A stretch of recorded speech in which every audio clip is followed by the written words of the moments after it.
Welcome to the ESPN FC 100, our list of the best players and managers in the world. We've broken down the players position by position to produce the most authoritative and comprehensive list yet. So attacking midfield players, the top three unchanged, Premier League dominating, and at number 10, Mesut Ozil, who's had quite a year one way and another. Should he be there? It's controversial. I think he's got the talent, but I wouldn't have him on that list. He doesn't have the consistency. He disappears from certain games for Arsenal. I think he divides opinions even for Arsenal fans, but no, I would say no. I think he was treated disgracefully over the course of the World Cup and after that.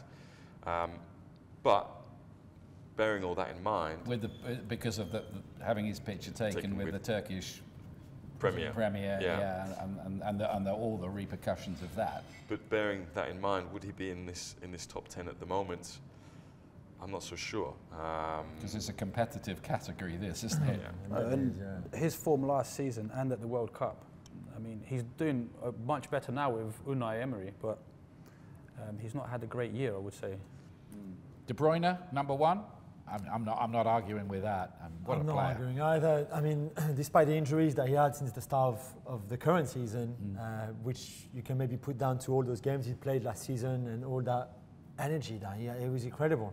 But yeah, I think we saw at the World Cup as well, and with City in a record-breaking season last year. Yeah, shame about the injuries, isn't it? It really is. Sort of riddled his campaign this time. Salah had to score 41 goals in order to beat him for like PFA Player of the Year award, because I think in any other season, De Bruyne would have been unanimous, because he's the player you identify City and Guardiola's City most with, that style that he kind of really embodies. Yeah, he must be the unluckiest guy not to be named Footballer of the Year. Yeah.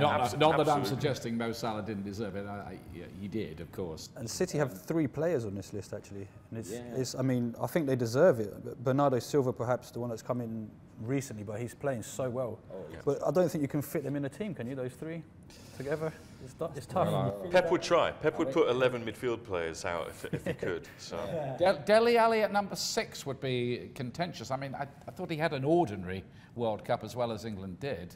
And he had an ordinary season as well. And he had an ordinary season. Obviously, he is a talented footballer, but number 6 on 2018. It's too high for me, really too high. I haven't got a problem with his Spurs teammate, Christian Eriksen, being in there. No, he's doing the double-double in the Premier League last year, 10 plus goals, 10 plus assists. I'm not sure Coutinho's been doing well enough at Barcelona to deserve that. I mean, at Liverpool he was incredible, but I would question that.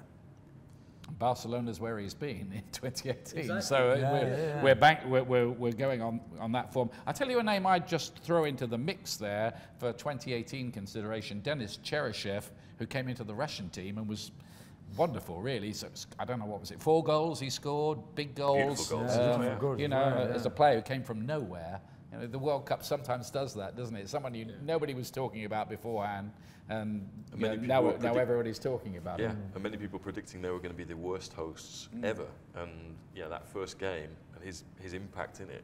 I think really he could creep in at number 10, couldn't he, if we were being kind? Maybe. Yeah. And you've got someone else to bring into this list, don't you, James?